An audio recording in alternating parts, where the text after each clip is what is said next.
Muy buenos días, amados hermanos en Cristo Jesús.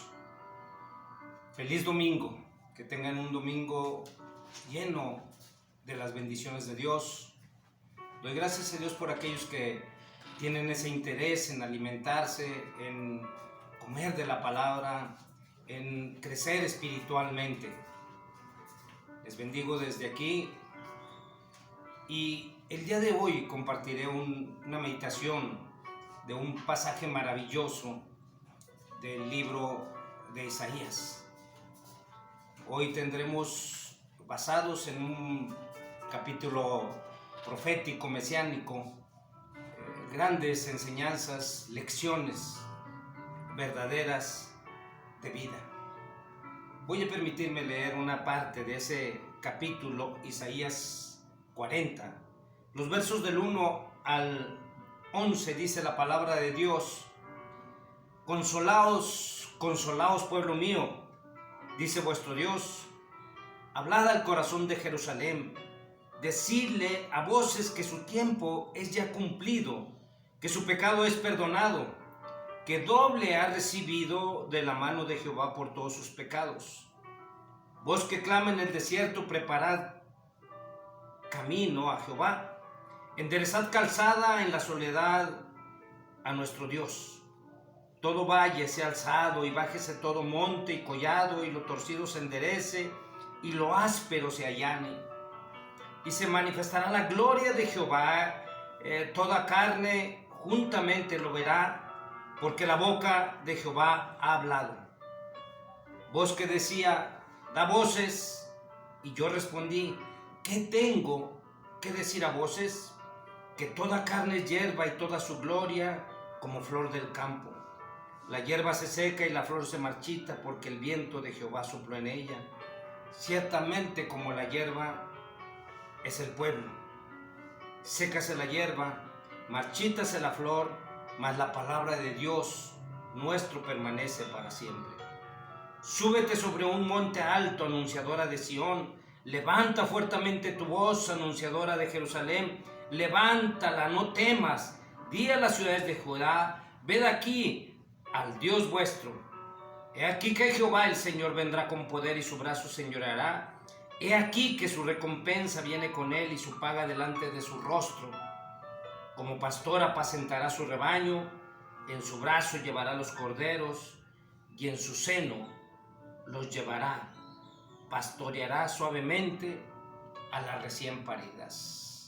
Oremos, oyentes. Padre, te alabo en esta hora y bendigo tu precioso nombre.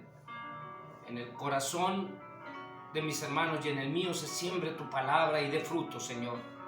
Que estemos dispuestos, disponibles en voluntad, en conciencia, en ánimo, para alimentarnos de tu palabra en Cristo Jesús.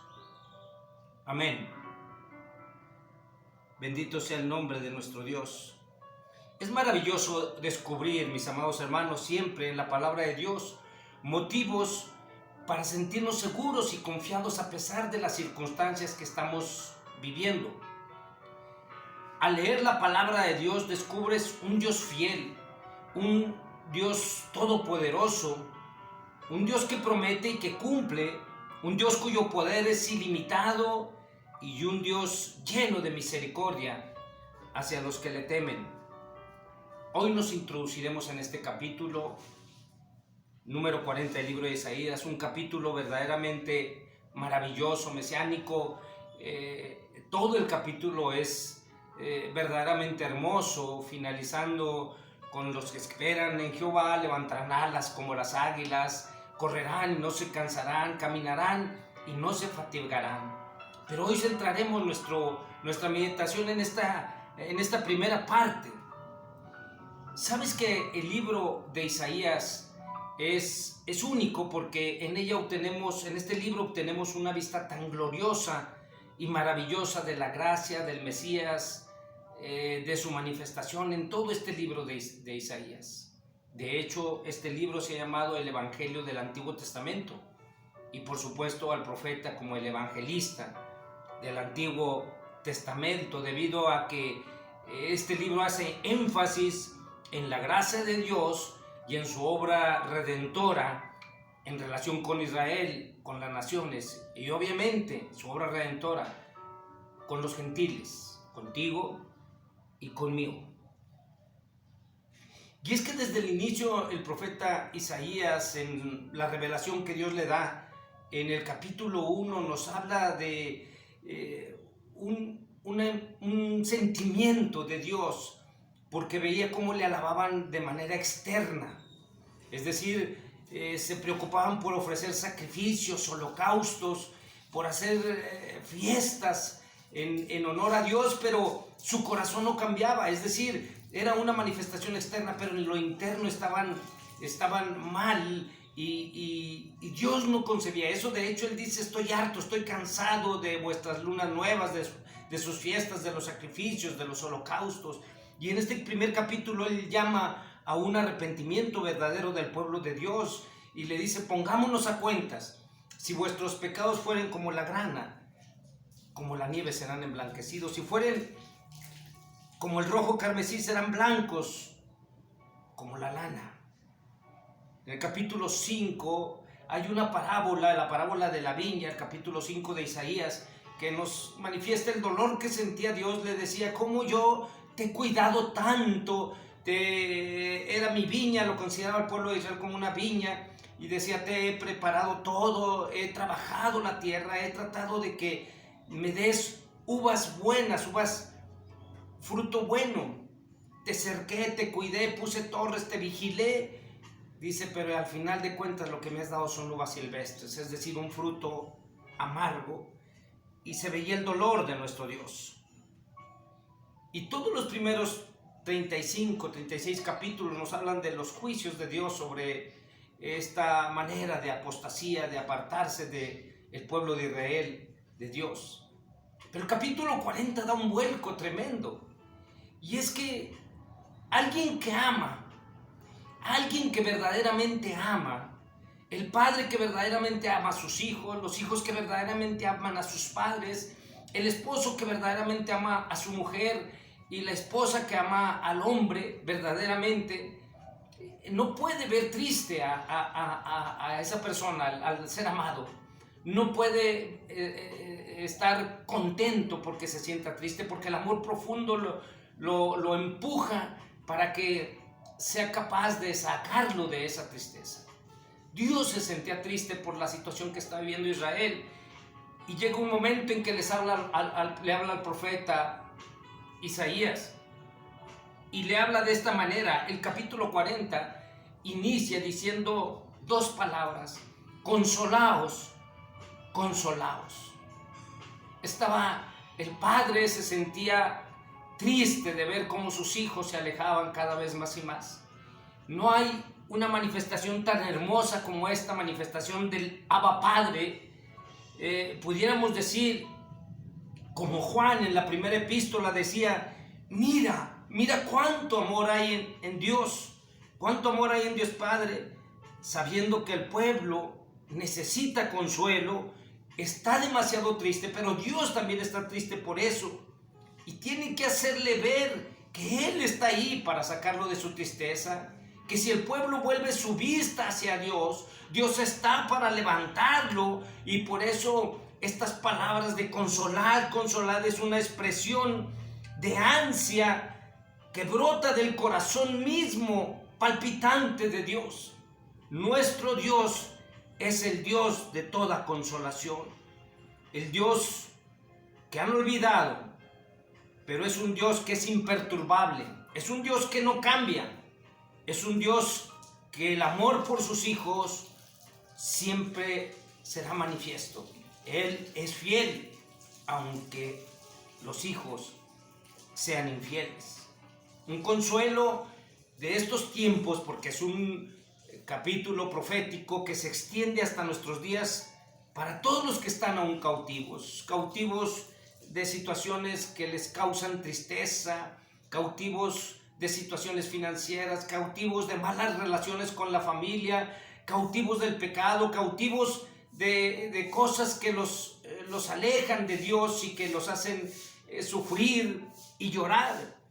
Por eso Jesucristo decía: vengan a mí todos los que están cargados y cansados, que yo os haré descansar. Yo les daré consuelo. A este mismo Dios se refería Pablo en la segunda carta a los Corintios cuando decía: bendito sea el Dios y Padre de nuestro Señor Jesucristo, Padre de misericordias y Dios de toda consolación, el cual consuela en todas nuestras tribulaciones, para que podamos también nosotros consolar y los que están en cualquier tribulación, por medio de la consolación con que nosotros somos consolados por Dios.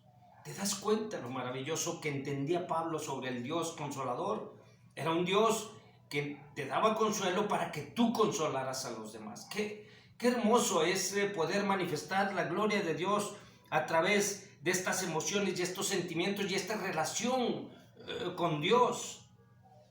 Háblenle al corazón. Por eso les decía Dios al profeta: háblale al corazón de Jerusalén como un enamorado. Cuando tú estás enamorado de tus hijos, les hablas al corazón, aun cuando los estés regañando, aun cuando les estés llamando la atención, les estás hablando al corazón para que ellos rectifiquen. Cuando tú hablas con tu mujer y la quieres contentar o quieres tenerla bien, le hablas al corazón. Igual la mujer, y Dios quiere hablarle al corazón. Ese es el modo de Dios. Dios quiere hablarte al corazón como un enamorado habla al amor de su vida, al corazón. Así y más profundo, Dios habla al corazón.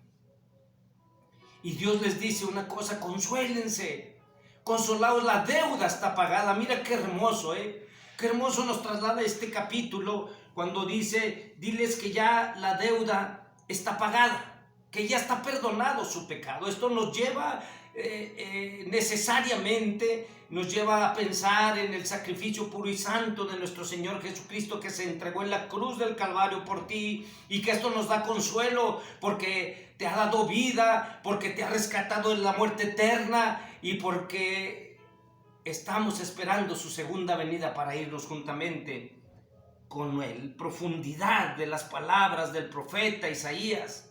Jesús pagó nuestra deuda. Consuélense los que oyen.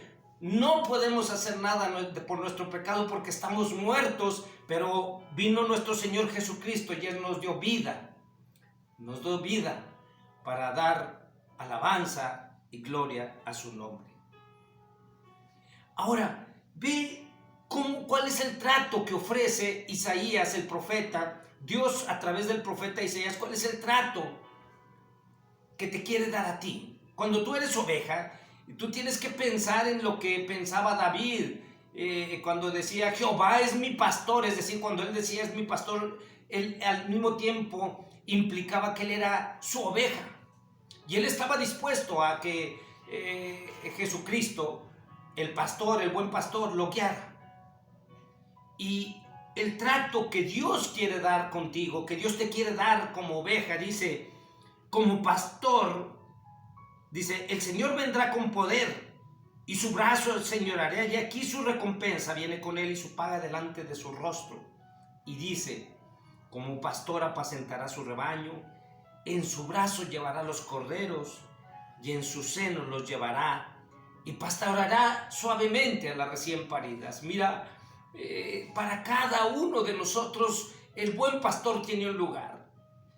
Y yo me imagino en mis caídas como Dios, como buen pastor, me recoge, me levanta entre sus brazos y me lleva a curar y a sanar mis heridas. Qué imagen tan bella nos proporciona el profeta Isaías, qué imagen tan bella proyecta, porque esta imagen nos lleva al Salmo 23 y también nos lleva a Juan, al Evangelio según San Juan capítulo 10, cuando nuestro Señor Jesucristo decía: yo soy el buen pastor, el buen pastor la vida da por sus ovejas.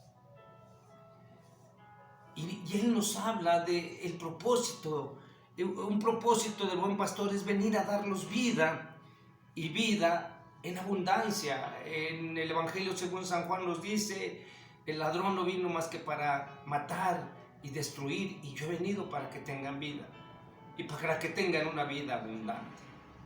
Yo me siento honrado, bendecido, inmerecedor de la vida que Dios me ha dado desde que llegó a mí.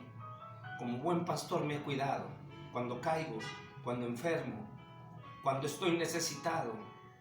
Me ha tratado como una oveja y cuando me descarrío, va por mí con amor y me vuelve al redil. Jesucristo dijo: yo soy el buen pastor. El buen pastor su vida da por las ovejas. Y podríamos decir, con tanta crisis, tanta situación, tantos problemas, la pandemia, la economía, el financiamiento, el empleo, habrá poder en Dios para resolverlo. Dios hace una comparación y manifiesta su incomparable poder. Más adelante en Isaías nos dice que Él, ¿a qué quieren hacer semejante a Dios? Él pregunta, y te lo voy a leer tal como dice en Isaías, dice: ¿a qué pues haréis semejante a Dios? ¿A qué imagen le compondréis? El artífice, el rico, prepara la imagen de talla, el platero la extiende el oro y le funde cadenas de plata. Es decir, el rico hace figuras muy costosas. El pobre escoge para ofrecerle madera que no se apolille y se busca un maestro sabio que le haga una imagen de talla que no se mueva. Esto es lo que el mundo busca. Lo que el mundo busca es la idolatría, que es la que estaba separando al pueblo de Israel de Dios. Pero Dios le dice: ya tu pecado ha sido perdonado. Tú lo único que tienes que hacer es arrepentirte y volver para ser tratado como pastor. Tengo el poder. Y revela el profeta Isaías con estas preguntas: ¿no sabes? ¿No habéis oído? Nunca os he dicho desde el principio. ¿No habéis enseñado desde que la tierra se fundó? Él está sentado sobre el círculo de la tierra, cuyos moradores son como langostas. Él extiende los cielos como una cortina y los despliega como una tienda para morar. Él convierte en nada a los poderosos y a los que gobiernan la tierra hace como cosa vana. Estas palabras de Isaías resuenan ahora más que nunca en nuestros tiempos. Él tiene el poder, la soberanía, el control de todo. Si aquellos científicos de los siglos intermedios del siglo XV hubieran leído esta palabra cuando Dios revela a través del profeta Isaías que Él está sentado sobre el círculo de la tierra, no andarían pensando que la tierra era plana. En la palabra de Dios hay ciencia, en la palabra de Dios hay amor, en la palabra de Dios hay bendición, pero sobre todo en Dios mismo hay poder. Hay poder para sacarte del problema que tienes. Hay poder para levantar tu ánimo. Hay poder para darte confianza. Hay poder para que tú bendigas el nombre de Dios, para que veas sus maravillas, para que veas los milagros. Si guardares mis mandamientos, dice la palabra de Dios, si fueras obediente, todo lo que tú pidieras, te lo voy a dar. Y Dios es fiel y cumple sus promesas. Y te voy a decir una cosa: cuando tú te entregas a Dios, cuando tú te rindes, doblas tus rodillas delante de Dios y entregas toda tu vida a Dios, las aflicciones de hoy no se comparan por ningún motivo con la gloria que te espera en la presencia de Dios. Damos gracias a Dios por su palabra, por su meditación. Damos gracias a Dios por esta bendición que nos da de poder abrir en este día tan hermoso, tan maravilloso, que siempre se manifiesta la presencia de Dios, porque es el día apartado por Él. Que tu corazón haya recibido la palabra. Consuélate, Dios está contigo. Consuélate, Dios tiene poder. Consuélate, Dios es tu buen pastor y te tratará como tal, como una oveja caída, herida. Oramos en el nombre de nuestro Señor Jesucristo. Padre, te alabo en esta hora y bendigo tu precioso nombre y te doy gracias por todos los que escuchan tu mensaje. Seas, Señor, tu palabra que produzca fruto en nuestros corazones. Y la paz de Dios, que sobrepasa todo entendimiento, guarde sus corazones y pensamientos en Cristo Jesús. Amén.